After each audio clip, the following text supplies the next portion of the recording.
Yeah, so what Phil was talking about was it helps you get your hand behind you. It also helps you rotate. You know, it's almost like a mower. It helps you to rotate and it's like a blade. So when you point the toes, I mean just feel it, right? So you know, if you're, you know, Alvaro shows his ideas, right? And they're not easy to do. They require quite a bit of strength in your abdominals and your obliques. But he basically does these warm-up drills, and he can touch his heel to his backside just without his hand. You know, it's very flexible. So he's switching, like he switches these. But what they really do is, what I think it really do is, like Phil was saying, they actually make it easy for you to get. If you put a hand behind your spine, just reach, so you hold it up, right? Just put a hand behind your spine. You can push forward, right? You can rotate back. So by playing with using your hands where your spine is, you know, and particularly when the guy starts pulling your leg, it becomes easy for you to push and throw your hips forward. Okay, it depends on how he moves you, right? So you can be your foot gets pulled this way, then it becomes well the other leg goes. But this idea of putting your hands where your spine is, it seems to be facilitated by you pointing your side. Like if I'm here and I put my hand on, it doesn't do anything. But if I'm here and I do it, it either lets me push or it allows me to pendulum. Right? And I can do it the other way around as well. Because it supports my spine flexing. Because my spine is like a structure, but I want to like use my spine. I can't really do both. It can't be a support structure and flex and move. It doesn't do that. So it's either holding me up, my spine is basically holding me up. If I had no spine, I would just fall back down. But I need to free the spine. Now it's free to move.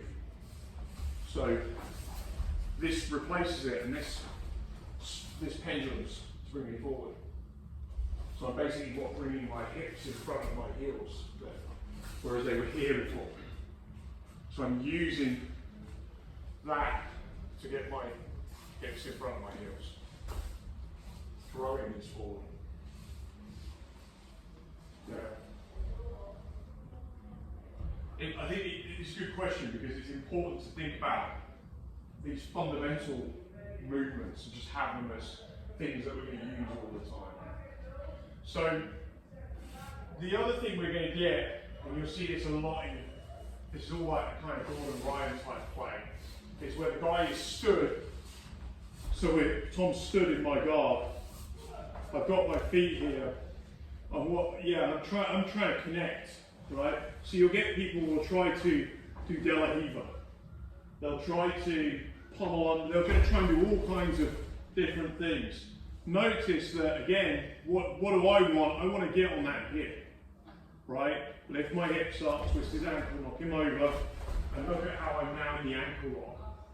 So knowing what we know, what does Tom basically need to do in this situation? What does he really need to do from the beginning when he's stood up? Not let you get on my hand. Sorry? Not let you get on my hand. Yeah. Yeah. He just never wants to let me on that to begin with. So the guy can do all manner of things in the buffet. I can't, you know, he gets to choose. And John said, you know, if it's a fight, you just kick one in the head. But this is all they do in the tournaments now because you can't kick, you can't punch. So if Tom sits in this guard, you know, I need to be able to, you know, deal with this principally. So what I'm really doing is making sure that whichever side is on the lead, I have to really keep this here in tournament play. Because it doesn't really matter too much what he tries to do. He's going to try and get that foot on the hip if he wants to leg on me. Right, he's trying to leg. And anyone who starts on this, they're trying to leg entangle.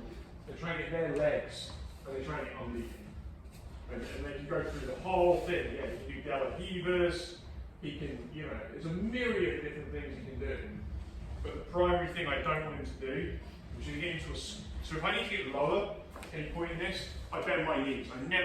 I'm not like doing this where he now can switch to my neck. He can start like trying to grab hold of my neck and think, yeah, actually I'm going to go for a guillotine. Yeah. So I need to be mindful of that. So it's just literally going to be this. I like a left leg lead. Yeah, so you can't get on way. As long as you can't get on here, it's not. Yeah. So whenever we're here, we don't want to get into this situation where I start giving in my leg. I start advancing my leg and letting him on my hip. Those are absolute no-nos. Yeah. And prevention is worth, you know, whatever it is, an ounce of prevention is worth 10 a cure. I don't want him on here. If he's on here, look, I can begin to pass. It's extended. Yeah. So we'll just start in that position. In the guard, he's going to try and put his feet on my hips. He'll do whatever he likes.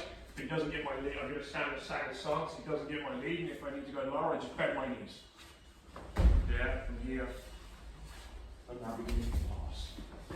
Yeah? Let's just give it a go.